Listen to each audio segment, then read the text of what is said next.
Lormont Actualité numéro 151, magazine municipal d'information juillet-août-septembre 2024. Page 11, coup double pour la Maison des Iris. Page 5, l'école Marcel Pagnol fait peau neuve. Page 6, un rucher pédagogique aux Iris. Page 9, classe sinisante au lycée Edifort.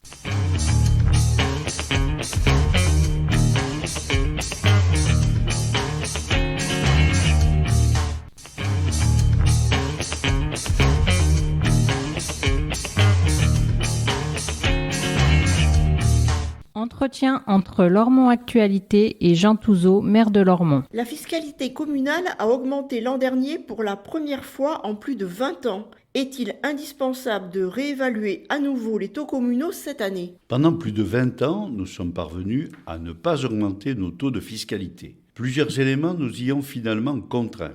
La suppression de la taxe d'habitation a fortement réduit nos ressources. Une forte inflation plombe nos dépenses et l'envol des taux d'intérêt, enfin, rend peu pertinent le recours aux emprunts. Nous avons à cœur de limiter l'impact de la fiscalité sur le budget des ménages, mais seul un réajustement des taux communaux permet de maintenir un service public municipal nécessaire et apprécié. En investissement, nous nous en tenons aux besoins essentiels des familles, avec des établissements scolaires neufs ou rénovés et une piscine municipale bien nécessaire pour continuer d'apprendre à nager aux jeunes de nos 8 écoles élémentaires, 2 collèges et 3 lycées. La maison des sports des Iris s'apprête à doubler de surface. Qu'est-ce que cela va coûter et apporter aux pratiques lormontaises et au rayonnement de la ville ? La maison des sports des Iris est désormais un équipement métropolitain. Nous avons obtenu que Bordeaux Métropole supporte 80% de l'investissement. La surface dévolue aux pratiques quotidiennes va être doublée, permettant d'assurer les meilleures conditions d'entraînement aux enfants comme aux grands sportifs. Pour les Lormontais, cet équipement métropolitain d'excellence restera un équipement de proximité très facilement accessible. Les tribunes pourront accueillir quelques 3000 spectateurs. Il sera possible d'organiser des manifestations de grande envergure en gymnastique, en sport de combat et de ballon, et de faire ainsi rayonner Lormont dans toute la France, moyennant une participation à l'investissement qui ne dépassera pas 20%. La commune conservera la gestion de cet équipement selon des modalités encore à définir avec ses différents utilisateurs.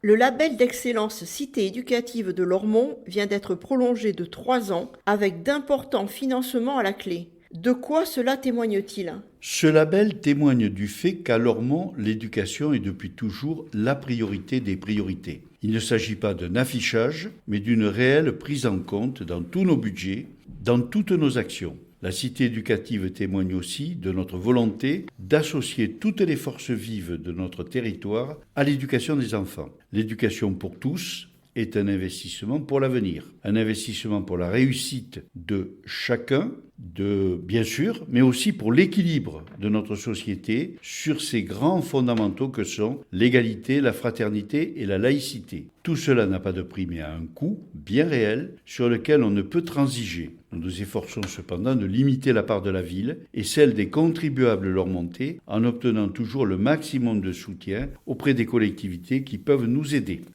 L'ours. Lormont Actualité numéro 151, magazine municipal d'information, juillet-août-septembre 2024. Magazine édité par la ville de Lormont, hôtel de ville, boîte postale numéro 1, 33 305 Lormont, CEDEX.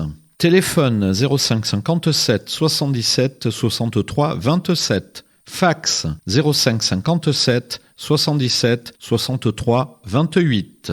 Site internet www.lormont.fr. Mail mairie@lormont.fr. Directeur de la publication Jean Touzeau. Rédactrice en chef Elisabeth Cousseau. Conception, rédaction, photographie et vidéo Justina Denis, Bernard Brisé, Elisabeth Cousseau, Sébastien de Cornuau, Médelise Duny, Françoise Duré, Renaud Durieux, Nelly Giordano, Émilie Mingeon. Comité de rédaction, Bernard Brisé, Elisabeth Cousseau, Renaud Durieux, Gaspard de Taste. Réalisation audio, Eau de Radio, la radio des Hauts-de-Garonne, 91.3 FM, avec les voix de Christelle Camberlin, Joël Gutmann pour les rubriques, de Jean Touzeau et Malika Boarchouche pour l'édito. Enregistrement et montage, Joël Gutmann, habillage sonore, Jérôme Solaire.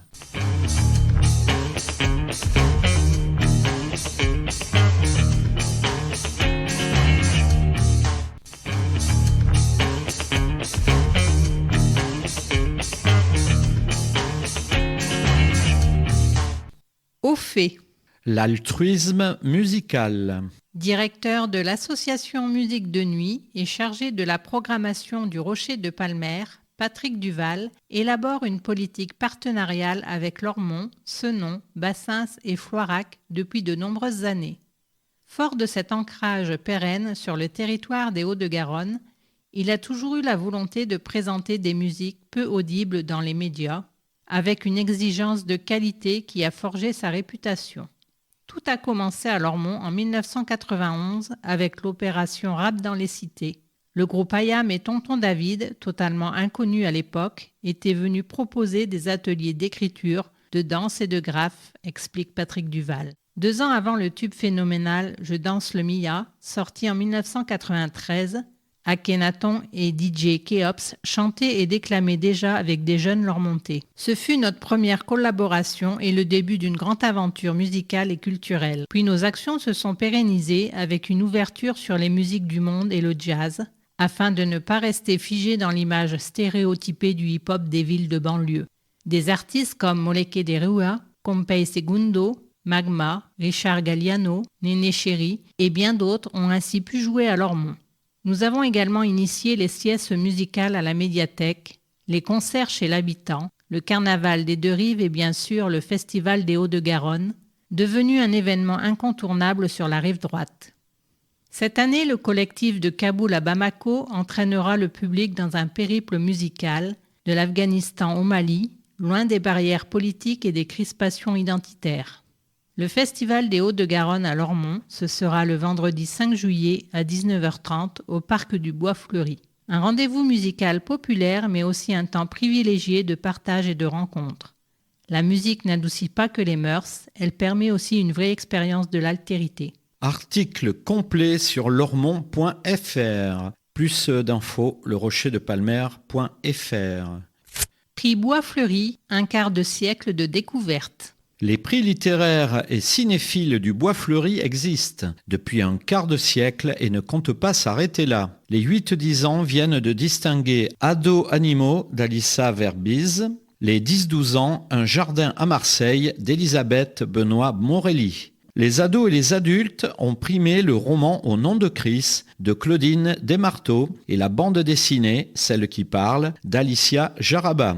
Les petits cinéphiles ont eu le coup de cœur pour Vaillante de Laurent Zetoun et Théodore Ty, tandis que les grands cinéphiles se sont enthousiasmés pour Les Repentis d'Issiard Bolin. Ces titres riches en émotions ainsi que toutes les œuvres en compétition cette année sont consultables et empruntables à la médiathèque du Bois Fleuri. Article complet et vidéo sur lormont.fr. Plus d'infos 05 56 74 59 80. médiathèque@lormont.fr. Sélection complète à découvrir sur bit.ly/prix BF 2024. 3 ans de plus pour les cités éducatives. Le prolongement du dispositif jusqu'en 2027 s'accompagne d'une reconduction des financements annuels, 230 000 €, pour des actions à poursuivre ou à développer. Le retour des vinyles. C'est nouveau, vous pouvez désormais emprunter des disques vinyles à la médiathèque du Bois Fleuri. Le prêt est limité à 2 vinyles par carte, écoute possible sur place. L'école Marcel Pagnol fait peau neuve. L'école élémentaire Pagnol fait l'objet de gros travaux. En septembre 2025, c'est un groupe scolaire réunissant maternelle et élémentaire qui ouvrira ses portes. L'école élémentaire Marcel Pagnol a été construite en 1974. Cette élémentaire fait partie des 8 écoles à Lormont qui sont propriétés de Bordeaux Métropole et de compétences métropolitaines. La ville en assure la gestion et le fonctionnement. Exiguë et vieillissante, l'élémentaire Pagnol ne répond plus aux besoins éducatifs des enfants. Un chantier de 18 mois. Le programme conduit par Bordeaux Métropole prévoit la réhabilitation des locaux de l'école élémentaire et la construction d'une école maternelle. Articuler les travaux avec le maintien de l'activité scolaire est une mission délicate. Le chantier a démarré pendant les vacances scolaires de printemps par la démolition du préau existant et la création d'une cour de récréation sur la partie est de la parcelle afin de permettre ensuite la construction de l'école maternelle sur la cour actuelle. En février 2025, l'activité scolaire basculera sur cette extension neuve, permettant ainsi de débuter la réhabilitation des locaux élémentaires existants. Un groupe scolaire unique et végétalisé. Le nouveau groupe scolaire sur 2 étages comprendra 2 salles de restauration différenciées ouvertes sur l'extérieur, des bureaux administratifs et des locaux d'activité périscolaire. 2 cours distinctes végétalisées, une salle polyvalente et de motricité, ainsi qu'un petit terrain de sport situé à l'arrière compléteront l'ensemble. Le parti architectural est de respecter une intégration dans le quartier et de privilégier l'utilisation de matériaux clairs et durables. Le projet est énergétiquement performant avec des équipements accueillants pour les futurs élèves. Il fait la part belle à la végétalisation et permet la conservation des arbres remarquables. Une rénovation très attendue. La rénovation de l'école Pagnol est très attendue par les enseignants et les parents d'élèves. Le futur groupe scolaire offrira les conditions d'apprentissage favorables et répondra aux besoins et aux attentes des enfants et de la communauté éducative. Article complet et vidéo sur lormont.fr. bit.ly/minutemer26.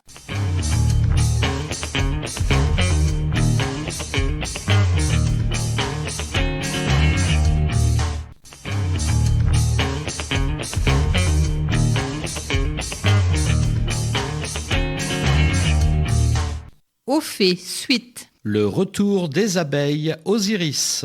Bonne nouvelle pour la biodiversité et la sensibilisation à l'environnement.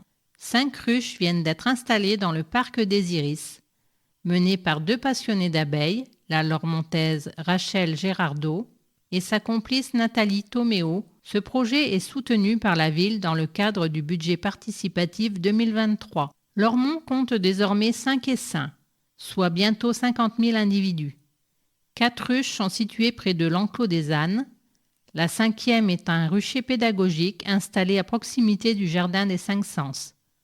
Muni d'une ruche cheminée, il permet d'observer les abeilles sans se faire piquer. La cheminée oriente la circulation des insectes loin des visiteurs. Des fenêtres vitrées permettent d'observer le travail des ouvrières en toute sécurité. Dès la rentrée 2024, le rucher sera opérationnel. Par le biais d'ateliers pédagogiques, il portera message sur le rôle fondamental des butineuses dans l'équilibre environnemental. Chacun pourra également échanger avec les 2 apicultrices au détour d'une balade dans le parc. Quelques règles sont à respecter cependant, ne pas crier, ne pas courir et ne pas taper sur la ruche. Les abeilles ressentent notre stress et piquent seulement lorsqu'elles sont apeurées. Article complet et vidéo sur lormont.fr. Budget participatif candidaté. Vous avez une idée d'aménagement pour améliorer votre quartier? Sinon, profitez de l'été pour y réfléchir.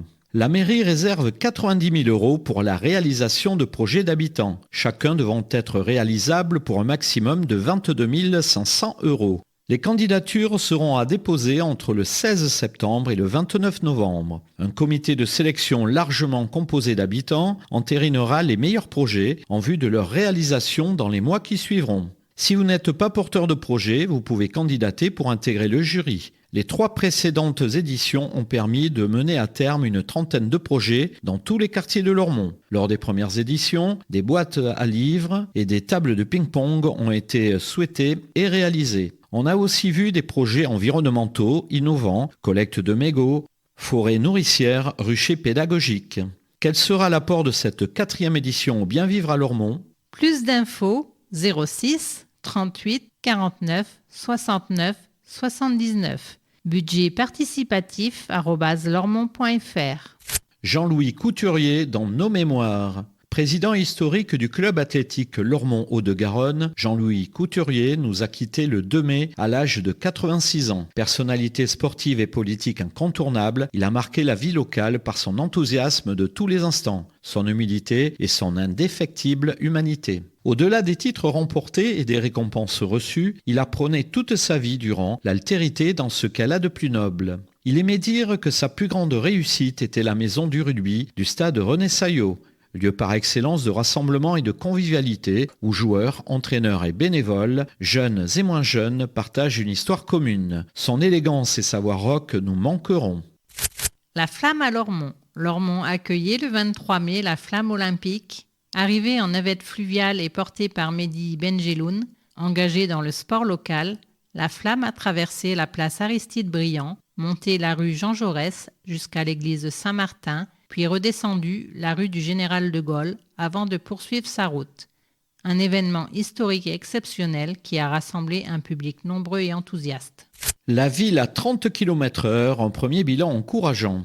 30 km/h, c'est la règle depuis 2 ans à Lormont. L'un des objectifs de cet abaissement de la vitesse était d'améliorer la sécurité de tous. 2 ans après sa mise en place, le premier bilan est plutôt encourageant. Les comptages réalisés sur l'année 2023 indiquent une diminution de 6 km/h, excepté rue Jean Cocteau et quai Carrier, où la vitesse demeure encore trop élevée. Le trafic sur la commune a diminué de 12%, tout comme les temps de trajet des usagers. Le nombre d'accidents et leur gravité sont également en baisse. En parallèle à la mise en place de ce dispositif, Bordeaux Métropole et la ville de Lormont procèdent régulièrement à des aménagements complémentaires pour rééquilibrer la voirie, notamment par une révision des plans de circulation, la création de doubles sens cyclables et de zones de rencontre limitées à 20 km/h. 2 radars mobiles accompagnent le respect de la ville 30 et la police municipale est mobilisée pour faire respecter ce dispositif. D'autres projets sont amenés à se développer sur le territoire pour favoriser les déplacements plus apaisés et favoriser les mobilités douces. À découvrir en vidéo sur lormont.fr. 1017 élèves de maternelle et élémentaire ont participé au défi sans écran proposé par la médiathèque du Bois-Fleuri du 15 au 25 mai. 10 jours pour déconnecter, oublier les écrans et s'occuper autrement.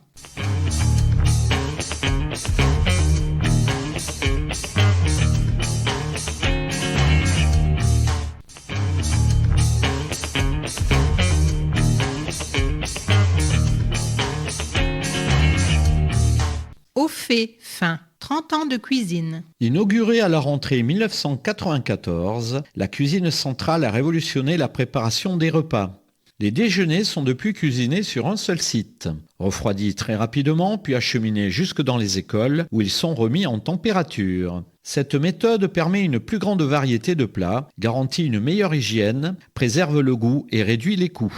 Ces dernières années, la cuisine a relevé de nombreux défis. La part du bio dans les menus est ainsi passée de rien à plus d'un tiers. Lormont a obtenu et confirmé son label Territoire bio engagé avec le soutien de l'Europe. Les produits locaux et d'origine certifiée sont plus nombreux, ce qui permet un gain de qualité, une réduction des transports polluants et une stabilité de la contribution des familles. Et pour l'avenir, la cuisine centrale s'apprête à remplacer son piano, c'est-à-dire tout son matériel de cuisson horizontale, composé de 3 sauteuses et une marmite. Le nouvel équipement sera autoclave permettant une cuisson rapide sous pression. Cela économisera à la fois du temps et de l'énergie, donc des coûts. Le procédé évite également la perte de matière par évaporation, préserve la saveur et le moelleux des aliments. Ce nouveau matériel devrait enfin intégrer un mélangeur qui épargnera aux cuisiniers des gestes délétères pour leurs articulations.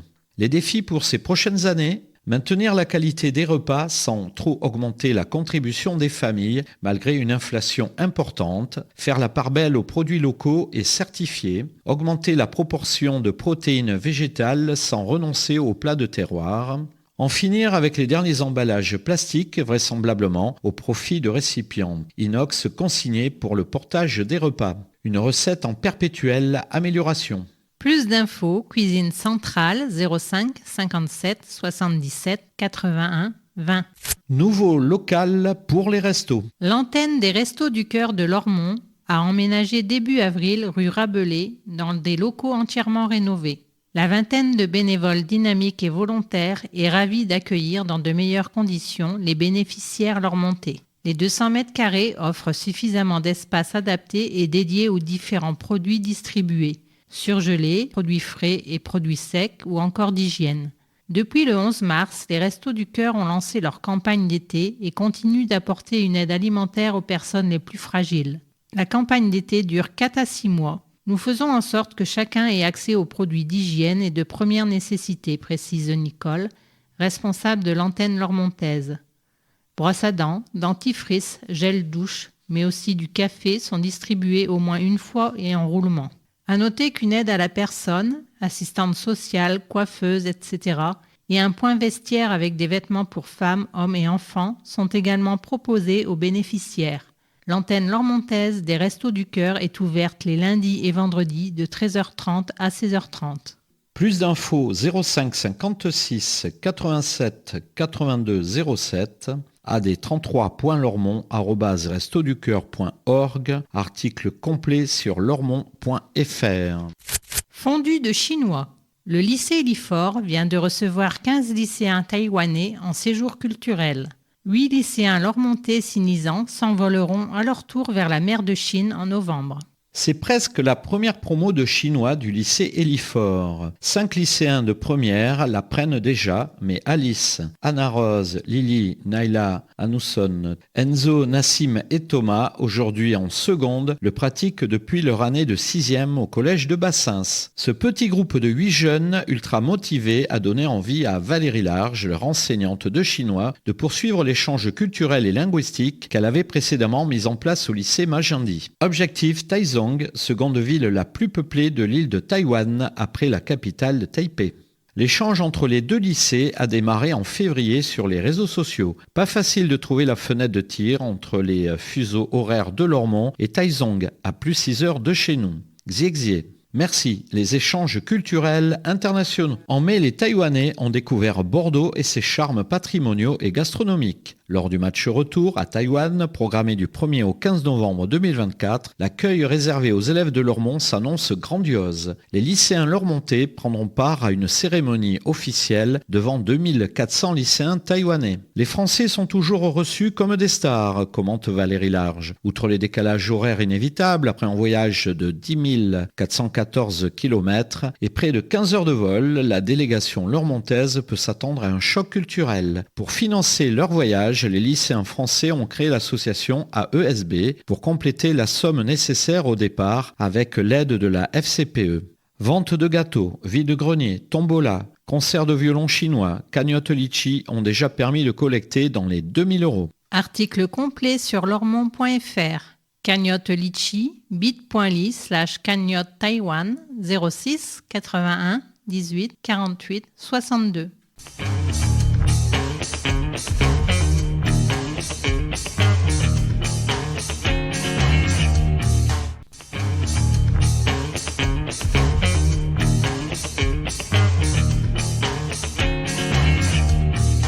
Regard.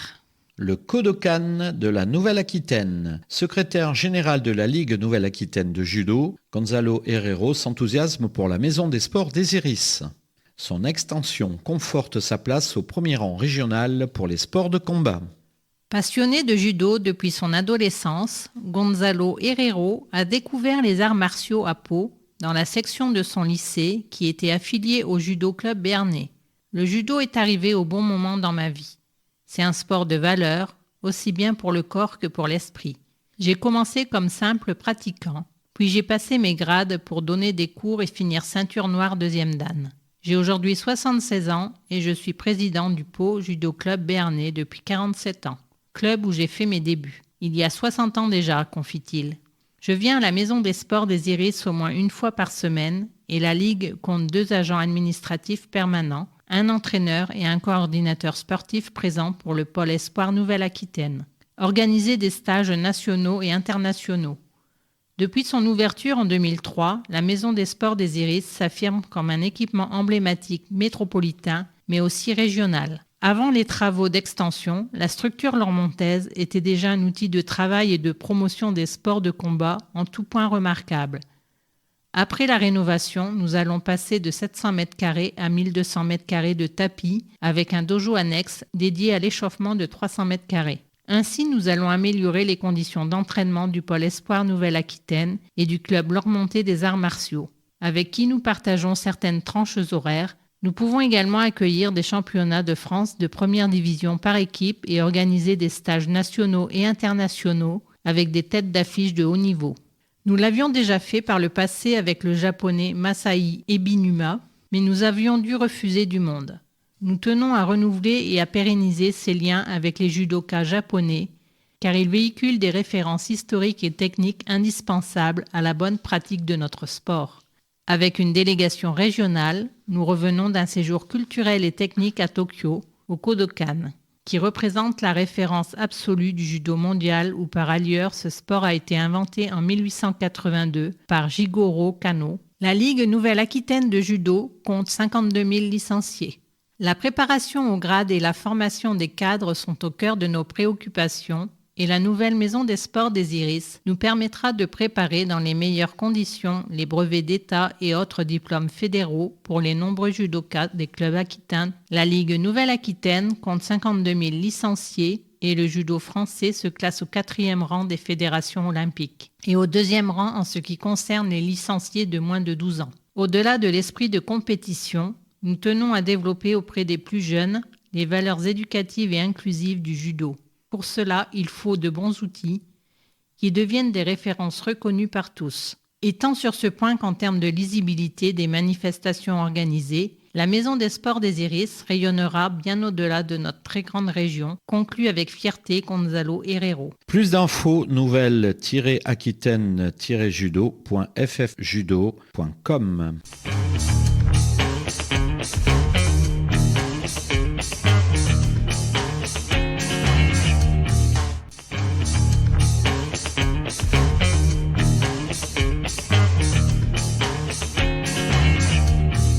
Grand format, coup double pour la Maison des Sports. 21 ans après son ouverture, la Maison des Sports des Iris est clairement victime de son succès. Déjà dojo fédéral, la structure est très sollicitée par les sports de combat, la gymnastique ou encore le breakdance pour des compétitions et galas, fédérant un public toujours plus nombreux. Seule solution pour lui permettre de s'affirmer comme une structure d'envergure interrégionale, voire nationale, pousser les murs et de beaucoup. Une option heureusement prévue dès la conception du bâtiment, à découvrir en grand format. Pendant les travaux, la lutte continue. Entraîneur de la section lutte du foyer populaire, Cédric Taster a vu ses tapis d'entraînement passer de la Maison des Sports des Iris au gymnase Brassens. La lutte peut ainsi se poursuivre durant les travaux d'extension. À Brassens-Camus, nous avons un espace d'entraînement de 12 mètres sur 12, assez proche des 15 mètres sur 15 dont nous disposions à la Maison des Sports, témoigne Cédric. Comme nous partageons le gymnase avec d'autres sports de combat sur des horaires communs, il arrive bien qu'un entraîneur siffle le début ou la fin d'un exercice et que les sportifs de l'autre groupe le prennent pour eux. Mais globalement, cette solution transitoire est satisfaisante. À la rentrée, la section lutte pourra sans difficulté poursuivre la formation de ses 65 licenciés et accepter de nouveaux pratiquants. Cédric encadre un groupe Baby Lutte pour les 3-6 ans, un groupe enfants et jeunes ados et un groupe grands ados et adultes. À l'issue des travaux d'extension de la Maison des Sports, la lutte ne disposera pas de locaux plus grands. Il était déjà suffisamment, mais plus adapté, explique Cédric. Nous disposerons d'une salle mieux aérée qui nous permettra de faire baisser la température et de renouveler l'air entre deux entraînements. C'est une amélioration très attendue. Nous profiterons également de l'agrandissement de la salle de musculation, très sollicitée par les lutteurs. Plus d'infos, foyer populaire, section lutte, 06 27 78 83 37, taster.cedric@hotmail.fr. Énergique harmonie de l'aïkido. Tout comme le judo, le jujutsu et le karaté, l'aïkido poursuit ses entraînements à Brassens-Camus. Cela a nécessité quelques aménagements, comme d'intégrer 3 enfants sur la première heure du groupe adulte, témoigne Jean Ruello, professeur d'aïkido 4e Dan. Dès la 2e séance à Brassens-Camus, un vestiaire femme a pu être aménagé. Cela permet de se changer sereinement, se réjouit Marion, pratiquante confirmée. Nous sommes bien installés, il faut juste faire attention aux tapis qui ne sont pas encore parfaitement calés, le doublement de surface de la Maison des Sports dans 2 ans. Cela donnera bien sûr plus d'espace à chacun. J'espère que ce sera l'occasion de changer les tapis de sol, beaucoup étant fatigués. Plus d'infos, club Lormontais des arts martiaux, section Aikido 07 87 29 16 95, Aikido Lormont@gmail.com. Boxe, éviter le chaos. Pour la boxe, c'est 250 licenciés, c'est 30 compétiteurs et c'est 3 boxeurs pros. La situation est plus contrainte. Les entraînements se partagent entre Brassens-Camus sur les tapis de la lutte et Bois-Fleuri dans une salle d'une capacité maximale de 30 personnes. Heureusement, le basket accepte que les boxeurs utilisent l'arrière de son terrain. Tempère Imed Herzi, entraîneur de boxe à Lormont depuis 30 ans. Le Boxing Club Lormontais se réjouit cependant de super perspectives à plus long terme. Avec le doublement de la maison des sports, les boxeurs disposeront de 600 mètres carrés, de quoi s'entraîner dans les meilleures conditions et organiser de superbes galas. D'autant que ces effectifs comptent déjà de grands champions et des jeunes très prometteurs. Plus d'infos, Boxing Club Lormontais 06 71 53 61 67 boxingclublormontais@hotmail.fr. Maison des sports, un équipement d'excellence. Les travaux de rénovation et d'extension ont débuté. Depuis 2003, la Maison des sports des Iris est le fief des clubs locaux pour les arts martiaux et les sports de combat. Elle est également centre régional d'entraînement et de formation de la Ligue Nouvelle-Aquitaine de judo. Équipement métropolitain depuis 2017, la Maison des sports des Iris est l'un des 2 plus grands dojos fédéraux homologués avec Poitiers. Face au développement des pratiques et aux besoins des clubs utilisateurs, l'extension de la structure a très vite été envisagée par la ville de Lormont et la Fédération française de judo. Après plusieurs années de travail collaboratif avec le milieu sportif, les associations locales et les instances départementales, régionales et nationales de judo, le projet se concrétise. Le chantier a débuté il y a quelques semaines et se poursuivra jusqu'à l'automne 2025. Toutes les activités ont été relocalisées, principalement au pôle Brassens-Camus, évitant ainsi une rupture des pratiques. Extension et réhabilitation.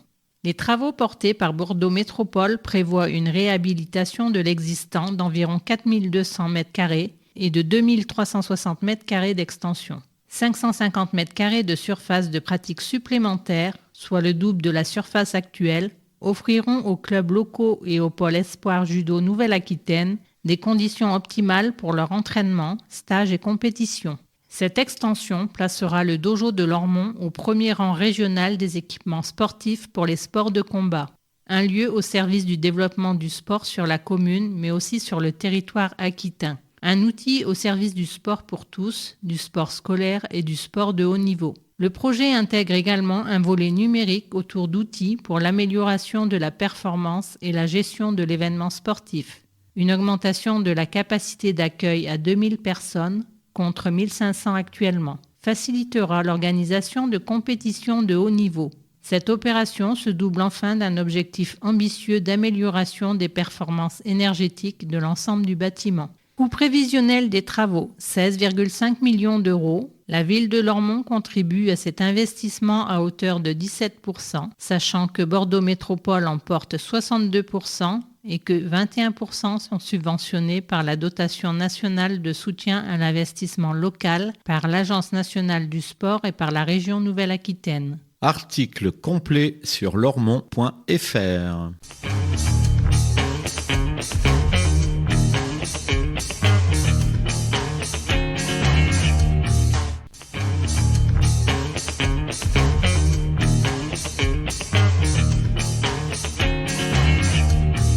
Pratique. Don du sang, un geste citoyen.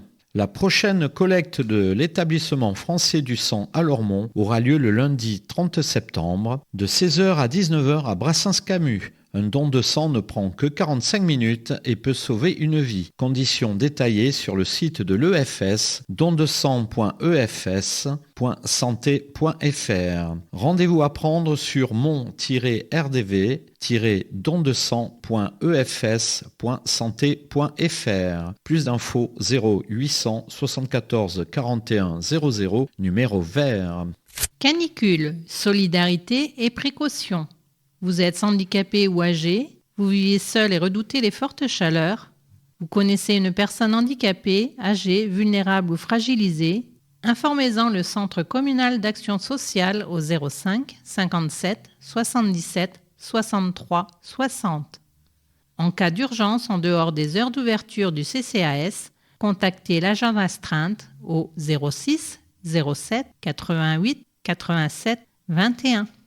Violence conjugale, appelez gratuitement le 39 19, 7 jours sur 7, 24 heures sur 24 et secourez anonymement une victime.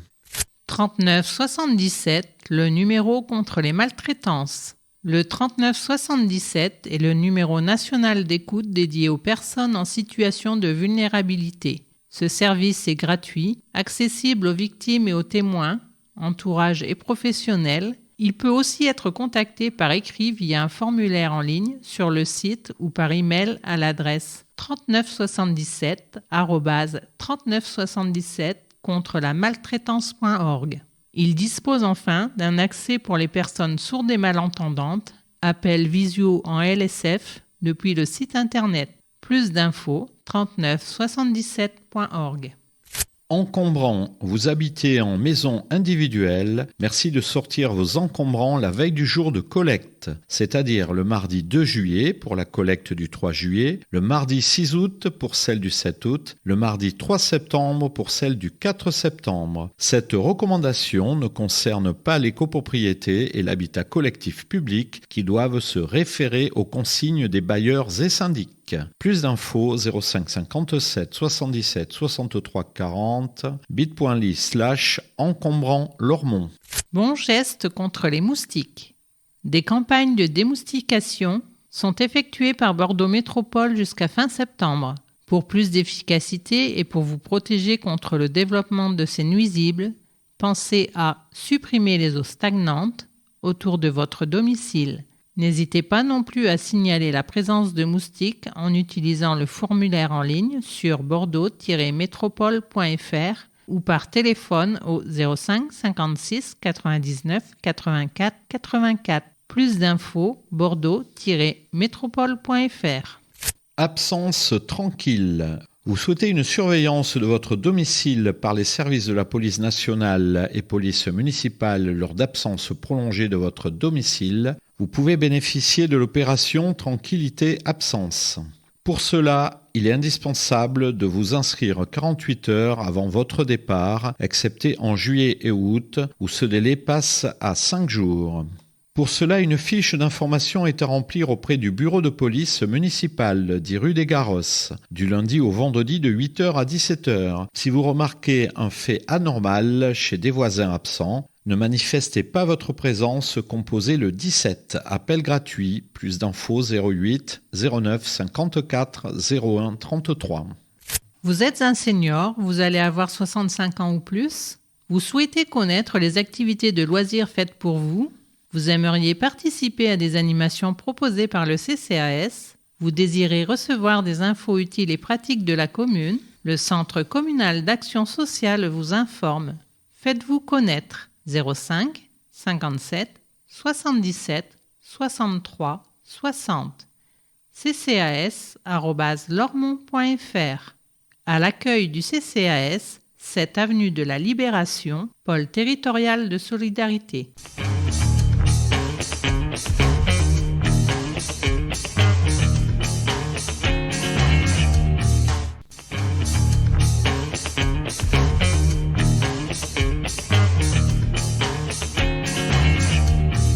Tribune, espace d'expression des groupes politiques conformément à la loi du 27 février 2002. Majorité municipale, nous, Lormont, Parti socialiste, Parti communiste, Europe Écologie Les Verts. Philippe Cartinmont, groupe élus socialistes et apparentés, groupe des élus écologistes de Lormont. Jean-Claude Feugas, groupe élus communiste.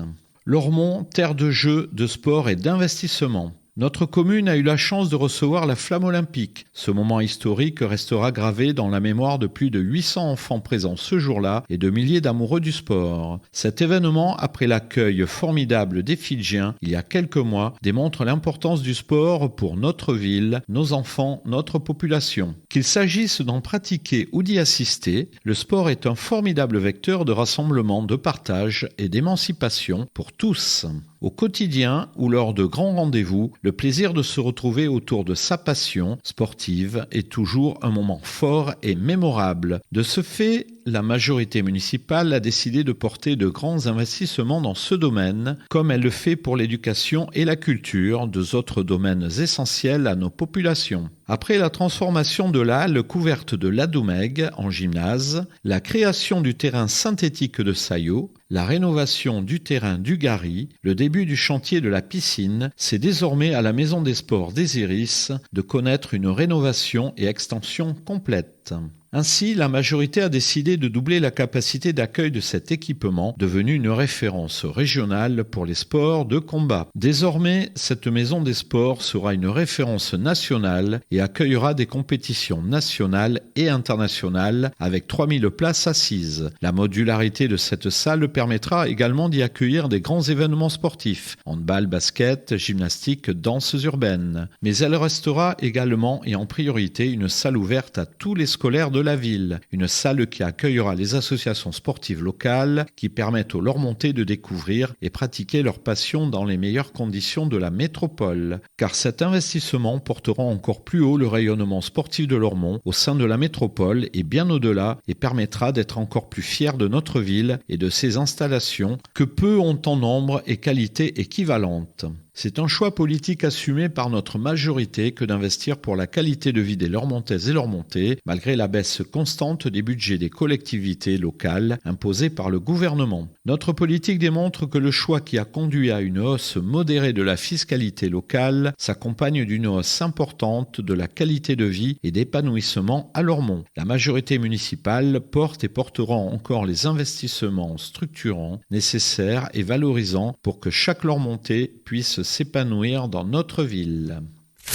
Lormont, ville française, groupe Rassemblement National pour Lormont, rnlormont@gmail.com. Lors du dernier conseil municipal, en date du 12 avril, les élus socialistes ont voté dès demain une augmentation de la taxe foncière de 5%. Cette taxe est supportée par une infime partie des Lormontais qui devront assumer cette nouvelle hausse, en plus de l'inflation qui impacte déjà fortement leurs finances.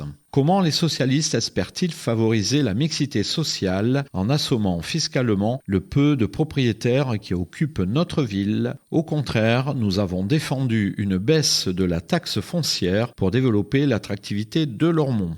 Naturellement Lormont, Mathieu Bordenave, naturellementlormont@gmail.com, texte non communiqué. Nouveau parti anticapitaliste, Monica Casanova, npa.lormont@yahoo.fr.